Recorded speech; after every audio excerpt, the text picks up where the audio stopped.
Hello అండి. 5 నిమిషాల్లో అయిపోయే టిఫిన్ అనమాట ఇది. సింపుల్‌గా 5 నిమిషాల్లో టేస్టీగా చాలా ఈజీగా అయిపోద్ది. ఎవరైనా చేసుకోవచ్చు. అలాగే పిల్లకాయలైతే చాలా ఇష్టంగా తింటారనమాట. అది ఏందా అనుకుంటున్నారా? బొరుగులు ఉప్మా.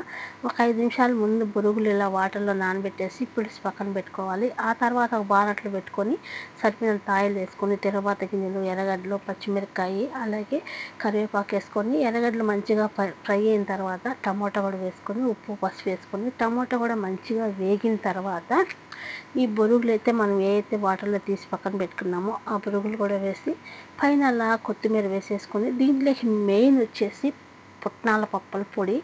ఆ పొడి వేస్తేనే బొరుగుల ఉప్మా అనేది చాలా టేస్టీగా వస్తుంది, చాలా రుచిగా కూడా ఉంటుందన్నమాట. ఒక్కసారి మీరు కూడా ఇలా ట్రై చేయండి, చాలా బాగుంటుంది. టేస్ట్ అయితే అదిరిపోయింది. వీడియో నచ్చుంటే లైక్ చేయండి ప్లీజ్. అబ్బా, మన ఛానల్ కూడా సపోర్ట్ చేసుకోండి. ఎవరైనా కొత్తగా చూసే వాళ్ళు ఉంటే సబ్స్క్రైబ్ చేసుకోండి. Okay, bye.